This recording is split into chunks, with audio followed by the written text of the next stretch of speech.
ఇక కోరుట్ల సభలో కేంద్ర హోంమంత్రి అమిత్ షా మాట్లాడుతున్నారు. ఇప్పుడు లైవ్ చూద్దాం.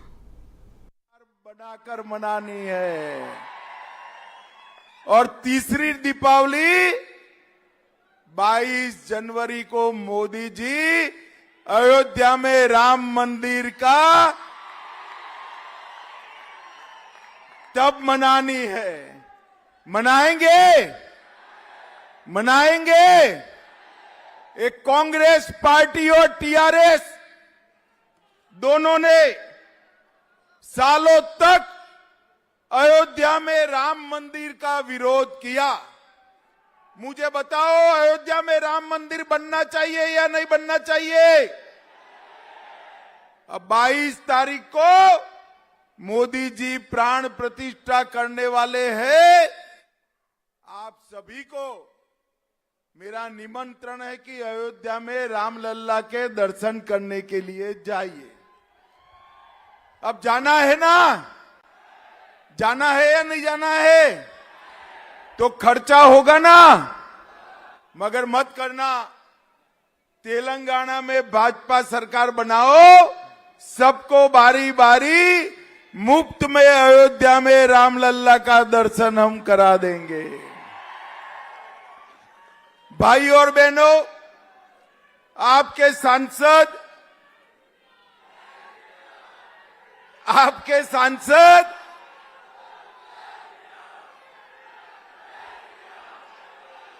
मेरे साथ बोलो, जय श्री राम, जय जय श्री राम। मित्रों, आपके सांसद, उनसे मेरी एक फरियाद है।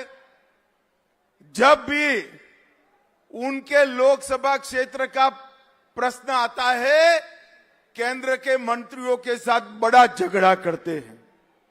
मैं आपको बताता हूं, ये टर्मरिक बोर्ड के लिए अरविंद धर्मपुरी ने केंद्र में सबके साथ झगड़ा किया। और आज प्रधानमंत्री जी ने यहीं आकर टर्मरिक बोर्ड की घोषणा कर दी और अब हल्दी के किसानों को, टर्मरिक के किसानों को न केवल दाम मिलेगा, इसकी मेडिकल वैल्यू की रिसर्च के लिए 200 करोड़ का सेंटर भी हम बनाने वाले हैं।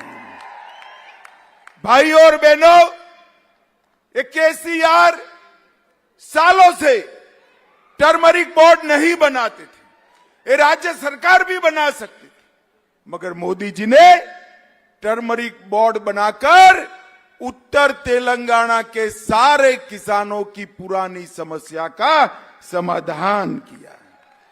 अब ये धर्मपुरी मेरे पीछे पड़े हैं कि यहां पर 3 शुगर फैक्ट्रियां है, इसको रिवाइव कर दो। करनी चाहिए ना? करनी चाहिए ना? देखो भाई, मैं कहकर जाता हूं, भारतीय जनता पार्टी की तेलंगाना सरकार बनेगी वो, और भारत सरकार तीनों शुगर फैक्ट्रियों को रिवाइव कर फिर किसानों को देंगे। इसके साथ साथ मक्का प्रोसेस कर इथेनॉल की इकाई से पेट्रोल में मिश्रित करने का कारखाना भी यहां पर डाला जाएगा। मित्रों, भारतीय जनता पार्टी ने तय किया है कि पूरे तेलंगाना में लाखों बीड़ी के वर्कर है या नहीं है? ये निजामाबाद में भी 3 लाख से ज्यादा बीड़ी वर्कर है। अब करोड़ों रुपए का फंड पड़ा है, इसका उपयोग क्या? हमने तय किया है बीड़ी के वर्कर के लिए 500 बेड का एक बहुत बड़ा अस्पताल निजामाबाद के अंदर बनाने का काम हम करेंगे। और एनआरआई मंत्रालय भी, एजेंडा हमारा घोषित होता था, अरविंद पीछे पड़ गया कि एनआरआई मंत्रालय बनाओ। एनआरआई पूरी फुल फ्लेज मिनिस्ट्री तेलंगाना के एनआरआई भाइयों बहनों के लिए ये भारतीय जनता पार्टी बनाएगी। मित्रों, मोदी जी ने कहा था कि हम पिछड़ा वर्ग को न्याय करेंगे। एक कांग्रेस पार्टी और केसीआर दोनों ने बैकवर्ड क्लास को अन्याय किया है। केसीआर ने 2014 में कहा था उनकी पार्टी का बहुमत दीजिए, हम दलित मुख्यमंत्री बनाएंगे, मगर उन्होंने दलित मुख्यमंत्री नहीं बनाया, खुद बन गए ना। अब अपने बेटे को बनाना चाहते हैं।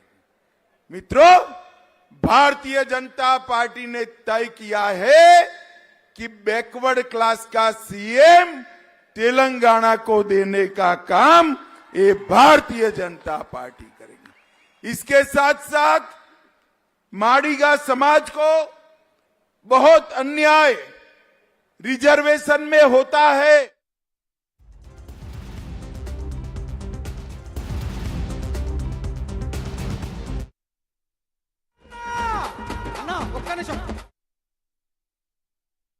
माड़ीगा समाज के साथ न्याय करने का काम ये भारतीय जनता पार्टी की सरकार करेगी।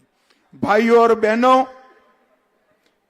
हमने तय किया है कि भारतीय जनता पार्टी की सरकार बनते ही ये 4% मुस्लिम आरक्षण हम समाप्त कर देंगे और ये 4% मुस्लिम आरक्षण का जो सीट बचता है वो एसटी, ओबीसी और एसटी में देकर उनको न्याय करने का काम ये भारतीय जनता पार्टी की सरकार करेगी। मुझे बताओ भाई, हैदराबाद विमोचन दिन मनाना चाहिए या नहीं मनाना चाहिए? जोर से बोलो, मनाना चाहिए या नहीं मनाना चाहिए? निजाम के राज से, रजाकारों से तेलंगाना को मुक्ति मिली, इसकी स्मृति रखनी चाहिए या नहीं रखनी चाहिए? ये ओवैसी के डर से केसीआर हैदराबाद विमोचन दिन नहीं मनाते हैं, मगर हम नहीं डरते ओवैसी से। आप भाजपा सरकार बना दो, हैदराबाद विमोचन दिन को हम स्टेट डे के रूप में मनाने का काम ये भारतीय जनता पार्टी करेगी। ये ओवैसी साहब जो है वो तुष्टीकरण करने में से बाज नहीं आते हैं।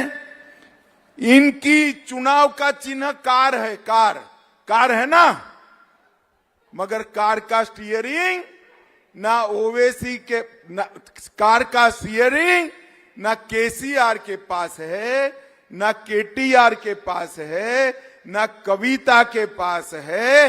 कार का स्टीयरिंग ओवैसी के पास है, ओवैसी के पास। ये तेलंगाना की कार ठीक चल सकती है ओवैसी के हाथों में?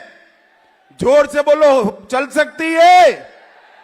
भारतीय जनता पार्टी की सरकार बनाइए, हम तेलंगाना को परिवारवाद से मुक्त करेंगे।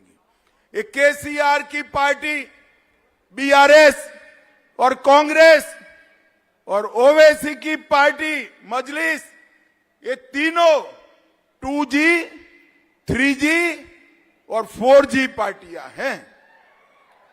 अरे यार, समझे बगैर आप हाथ खड़ा कर देते हो, ताली बजाते हो। मैं समझाऊं क्यों 2G, 3G, 4G? समझाओ। देखिए, 2G मतलब केसीआर और केटीआर, 2 जनरेशन हुआ या नहीं हुआ?